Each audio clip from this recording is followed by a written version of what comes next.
حضور صلی اللہ تعالی علیہ وسلم جب مدینہ منورہ تشریف لے آئے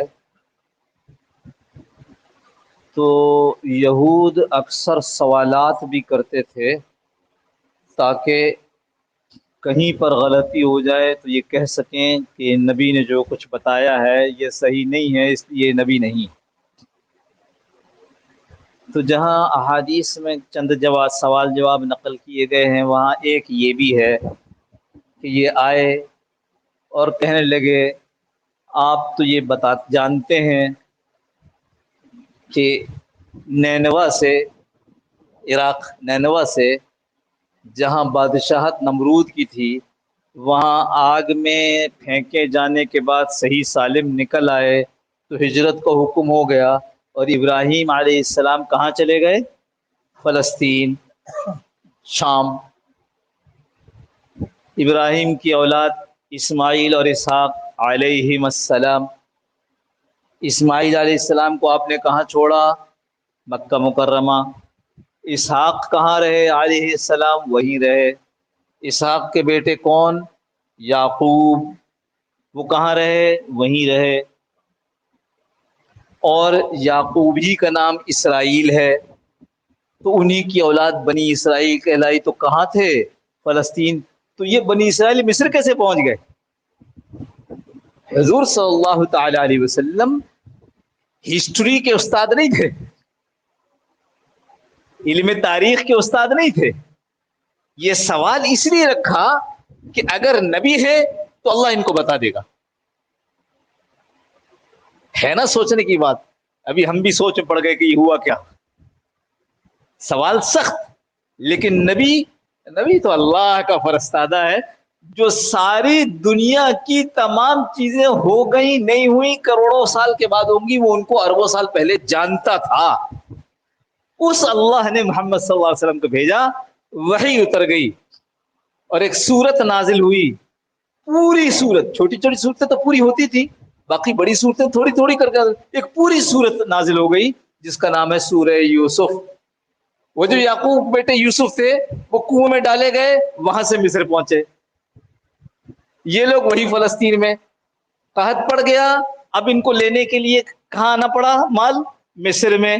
مصر میں آئے، ان کی دیکھ لیا کہ میرا چھوٹا بھائی بھی ساتھ آیا ہے، اس کے سامان میں حکومت کا ایک پیمانہ ڈال دیا اور کہا یہ تو لگتا ہے کہ یہ اس کے اس میں کیسے آ گیا ہے، یہ تو چوری کی سزا ملنی چاہیے اس کو۔ اچھا، بتا چکے تھے ان کو کہ میں تمہارا بھائی ہوں، جو سگے بھائی تھا اس کو، بنیامین کو، تو وہ مطمئن تھا۔ لہذا بعد میں جب انہوں نے اگلے سفر میں اپنے آپ کو کھول دیا، پھر یعقوب علیہ السلام، ان کے باقیہ بیٹے، یہ سب آ کر مصر ٹھہر گئے، مصر میں آباد۔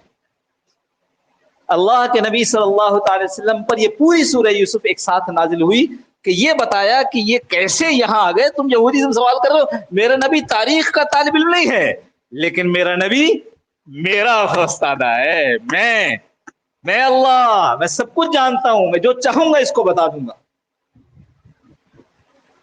جب آئے ہیں تو لکھا ہے 72 آدمی تھے ساتھ، فلسطین سے یہ جو آئے ہیں یہ 72 آدمی تھے جو پھر مصر آ کر آباد ہوئے۔ اور جو زمانہ گزرا ہے یوسف علیہ السلام سے لے کر موسیٰ علیہ السلام تک کا، اس موسیٰ علیہ السلام کے زمانے میں جو بنی اسرائیل کی تعداد وہاں تھی وہ 6,20,000، بعضوں نے صرف 6 لاکھ لکھی ہے، 6,20,000۔ اللہ نے خوب برکت دی ان کے اولادوں میں۔ اور جو چلے ہیں وہ جو فرعونیوں کو، لمبا قصہ ہے، پھر بہت لمبا ہو جائے گا، جو فرعونیوں سے کہا کہ بھائی وہ ہمارے ہاں شادیاں ہیں، ذرا تو تھوڑے سے وہ زیور دے دو، تو ان سے زیور لے لیے اور 1-2 دن رک کر پھر خاموشی سے نکل پڑے۔ بعد میں اس کو فرعون کو پتہ چلا، کہہ رہی یہ تو سب غائب ہے۔ اچھا چلو دیکھو کہاں ہے۔ اور جو چلے ہیں تو لکھا ہے 6,20,000۔ یہ مفسرین نے اپنی تاریخی روایات جو نقل کی، 6,20,000 یہ ہیں، اور پیچھے 12 لاکھ سے زیادہ ہیں فرعونی، یعنی بعضوں نے بعض تاریخی روایات پر اعتبار کر کے انہوں نے گھوڑے اور اسلحے کی تعداد بھی لکھی، لیکن میرا رب کیا کہتا ہے؟ وہ یہ کہتا ہے کہ اپنی چھڑی کو فرعون کے سر پہ مارو، نہیں نا، وہ تو کہہ رہے سمندر میں مارو۔ اب میرے جیسے عقل والے اس زمانے میں ہوتے تو شور مچاتے کہ کیسے نبی ہیں، یہ کیا کہہ رہے ہیں، سمندر مارو؟ ارے آپ کے پاس چھڑی ہے تو اس کے سر پہ مارو۔ عقل پرست جو اللہ اور اس کے رسول کی ماننے کے بجائے کیا کرتے؟ اپنی عقل پر چلتے۔ ضرورت ہے اللہ اور اس کے رسول کی اندھی طور پر ماننا، جیسے اندھا مانتا ہے، اندھا۔ اندھے کی ناکامی یہ نہیں کہ وہ اندھا ہے، ہاں اس کو سمجھ لیجیے گا، خوب اچھا فارمولہ ہے یہ۔ اندھے کی ناکامی یہ نہیں ہے کہ وہ اندھا ہے، اندھے کی ناکامی یہ ہے کہ وہ آنکھوں والوں کے کہے پر نہیں چلتا۔ امت کی ناکامی یہ تھوڑا ہی ہے کہ امتی ہے، امت کی ناکامی یہ ہے کہ محمد صلی اللہ علیہ وسلم کے کہے پر نہیں چلتا۔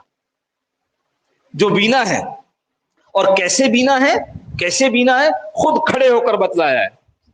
کیسے؟ صفا پر کھڑے ہو گئے، کوہ صفا پر، اور آواز لگائی، اور وہ سارے لوگ ادھر آ کر جمع ہو گئے۔ اب رسول اللہ صلی اللہ علیہ وسلم سوال کرتے ہیں، کہتے دیکھو مجھے کیسا پایا؟ کہ اچھا پایا، صحیح پایا، سچا پایا۔ اچھا اگر میں یہ کہوں کہ پہاڑ کی اس طرف دشمن کی فوج کھڑی ہے، مان لو گے؟ یہ کیوں کہہ رہے ہیں پہاڑ کی اس طرف؟ اس لیے کہ تم ادھر ہو، تم ادھر کا نظر نہیں آ رہا، تم یہاں سے نابینا ہو۔ میں جہاں کھڑا ہوں نظر آ رہی ہے، مجھے جنت بھی نظر آ رہی ہے، جہنم بھی نظر آ رہی ہے، مجھے اللہ نے جس مقام پر کھڑا کر دیا ہے۔ مجھے فرشتہ بھی نظر آ رہا ہے، فرشتے سے آتی ہوئی وہی بھی نظر آ رہی ہے، مجھے اللہ نے جس مقام۔ یہ بینا تھے، آنکھوں والے تھے، اور یہ نابینا تھے۔ اللہ کے نبی نے سب سے پہلے میں جو فیصلہ کروایا وہ یہ کہ تم اندھے ہو، میں آنکھوں والا ہوں۔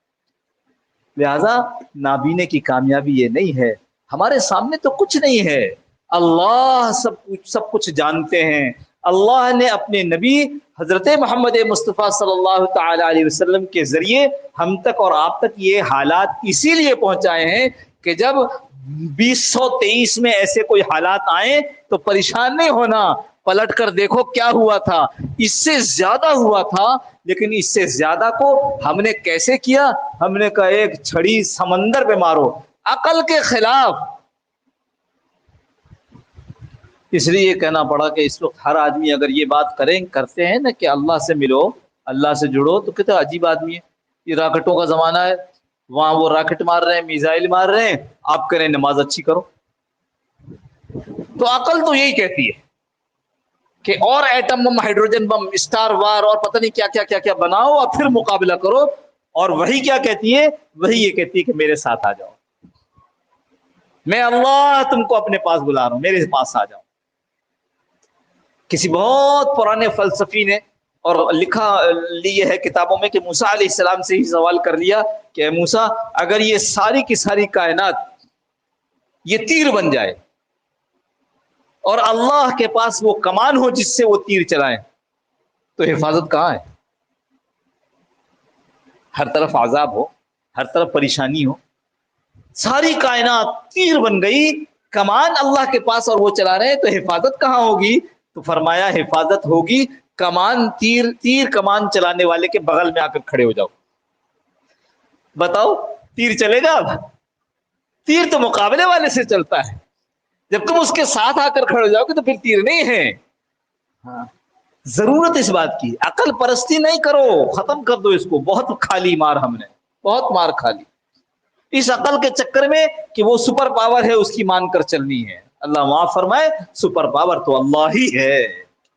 یہ سب تو ایسے ہیں جو پہلے غلیل والوں سے پریشان ہو رہے ہیں، اور یہ تو ایسے ہیں جو پہاڑوں کے اندر 20 سال مار کھا کے واپس چلے گئے ہیں۔ لیکن وہ جگر چاہیے، وہ ہمت چاہیے۔ انشاءاللہ اگلے جمعے کو اور بات کریں گے۔ تو یہ ایک جگہ پر باقاعدہ علاج بتایا ہے اللہ پاک نے موسیٰ علیہ السلام کو، اور پھر اس کو نقل کیا قرآن میں، جس کی انشاءاللہ اگلے دفعہ تذکرہ کریں گے۔ آخر میں فرمایا اس کے وَبَشِّرِ الْمُؤْمِنِينَ، مایوسی خوش ہو جاؤ اگر یہ فارمولہ اختیار کر لو گے، جو حل ہم نے بتایا یہ کر لو گے تو تمہارے لیے خوشخبری۔ اللہ مجھے بھی آپ کو عافیت کے ساتھ اللہ سے جوڑ دے۔ دنیا کی سب سے بڑی طاقت جس کو کوئی زوال نہیں ہے، جس کی قوت کے سامنے دنیا کی ساری قوتیں مچھر کے پر کے برابر بھی نہیں ہے، جس کے خزانوں کے سامنے ساری دنیا کے خزانے مل کر مچھر کیا کہتے ہیں ہاں مچھر کے پر کے برابر بھی نہیں ہے۔ اور وہ جو قوت کا تذکرہ ہے وہ مولانا یوں فرمایا کرتے تھے مولانا پالپوری کہ جس کے خزانے کے سامنے ساری دنیا کے خزانے مچھر کے پر کے برابر بھی نہیں، اور جس کی قوت کے سامنے ساری دنیا کی قوتیں مل کر، یوں کہتے تھے، یوں ایسے آواز آتی تھی باقاعدہ اسپیکر میں، تو کہتا ہم خم ٹھوک کر تم کو اس اللہ کی طرف بلاتے ہیں جس اللہ کے خزانے کے سامنے ساری دنیا کے خزانے مچھر کے پر کے برابر بھی نہیں، اور جس اللہ کی قوت کے سامنے ساری دنیا کی قوتیں مل کر مکڑی کے جالے کے برابر بھی نہیں۔ اس اللہ سے جڑ جاؤ، اور یاد رکھو میں ہمیشہ کہتا ہوں مایوس نہ ہو، ایک آدمی اللہ سے جڑ جائے گا اللہ اس کی حفاظت فرمائے، ایک گروہ جڑ جائے گا اللہ اس کی حفاظت فرمائے، ایک قوم جڑ جائے گی اللہ اس کی حفاظت فرمائے۔ اللہ کا قانون تو اٹل ہے، ثم ننجی رسولنا والذین آمنوا کذالک، ہم اپنے بھیجے ہوئے رسولوں کی ایسے ہی نجات کا سامان کرتے ہیں، ایسے ہی ان کو بچاتے ہیں، والذین آمنوا کذالک، اور جو ایمان والے ان کے ساتھ بھی اسی طرح کرتے ہیں۔ اتنے کھول کھول کر چیزیں بیان کی گئی، لیکن صرف اس لیے اختیار نہیں کرتے کہ یہاں نہیں عقل میں نہیں آتا۔ موسیٰ آپ کیا کر رہے ہیں، یہی ایک ہتھیار باقی ہے لاٹھی کا، وہ بھی آپ بیکار سمندر پر مار رہے ہیں، اور سمندر میں مار رہے ہیں۔ واقعی مفسرین نے تفسیر لکھی ہے، یوشع بن نون علیہ السلام آگے بڑھے، اور آگے بڑھ کر سمندر میں کہا کہ تم آگے بڑھ کے دیکھو، سمندر میں گھوڑا ڈالا، تھوڑی سی آگے گئے، بھاری وہ ہے گہرا ہے، پھر گئے، پھر 3 مرتبہ یوں ہوا تو موسیٰ علیہ السلام جا کہ آگے کا سمندر ایسا ہے کہ ہمارے گھوڑے اندر نہیں جا سکتے، اس پر آ گیا اضرب بعصاک الحجر، ارے موسیٰ تم اپنی لاٹھی کو سمندر میں مار دو، وہ مارا، اور وہ تھے بڑے ڈرپوک، ہمت تو نہیں تھی نا، پست ہمت تھے۔ اس کا بھی شاید اگلی دفعہ تذکرہ کروں کہ ان کو جو کہا گیا اس کے اندر یہ بھی تھی کہ تم ہمت نہیں کرتے ہو، خوف زدہ ہو، تمہارے خوف کے لیے ہم یہ بھی رعایت کر رہے ہیں تمہاری، اللہ کرے مجھے یاد رہے اگلی دفعہ اس بات کو کرنا پوری تفصیل سے۔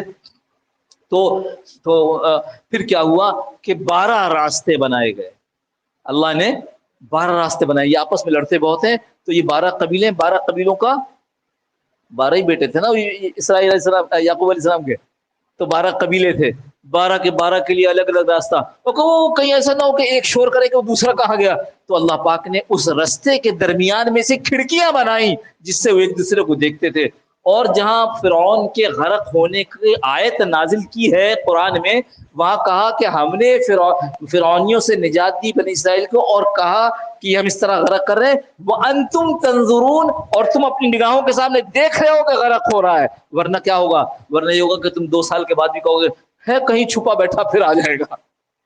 اتنے ڈرے ہوئے تھے فرعون سے، اس کے مذاق، اور ڈرنا بھی چاہیے تھا جس کے 90,000 بچے اس کی آنکھوں کے سامنے ذبح کیے گئے ہوں۔ اللہ پاک عافیت کے ساتھ اپنا تعلق نصیب فرما دے، جس کے ساتھ اللہ ہو گیا وہ ایسی قوت ہے کہ دنیا کی کوئی قوت اس کو تنگ نہیں کر سکتی۔ اللہ سے عافیت مانگنے کا زمانہ ہے، اللہ سے خیریت مانگنے کا زمانہ ہے، لیکن اللہ صرف اس کی دعا قبول کرتے ہیں جو دل سے مانگ رہا ہو۔ خود اللہ رب العزت کا ارشاد ہے میں غافل دل کی دعا قبول نہیں کرتا۔ ہم جس وقت فلسطین کے لیے اور دوسرے مسلمانوں کے لیے مانگ رہے ہوتے ہیں، اس وقت ہمارا دل وہاں نہیں ہوتا جہاں ہم بیٹھ کر مانگ رہے ہیں، ہمارا دل تو اپنے کاروبار پہ، اپنی بچوں پر ہوتا ہے۔ غفلت میں مانگتے ہیں، اس لیے مانگا ہوا بھی قبول نہیں ہوتا۔ غفلت سے باہر آنے کے لیے میں ہمیشہ بات کہتا ہوں آپ کو، صحبتوں کو اختیار کرو۔ اللہ والوں کی صحبت میں جو آدمی رہتا ہے، اللہ پاک اس کو غفلت سے نکال دیتے ہیں، اس کے دل کے اندر اللہ کا دھیان جم جاتا ہے، پھر اس کے بعد وہ چھوٹی سی دعا بھی کرتا ہے تو اللہ پاک اس کو قبول فرما دیتے ہیں۔ اللہم ربنا تقبل منا انک انت السمیع العلیم، اللہم صل علی محمد وقنا عذاب النار۔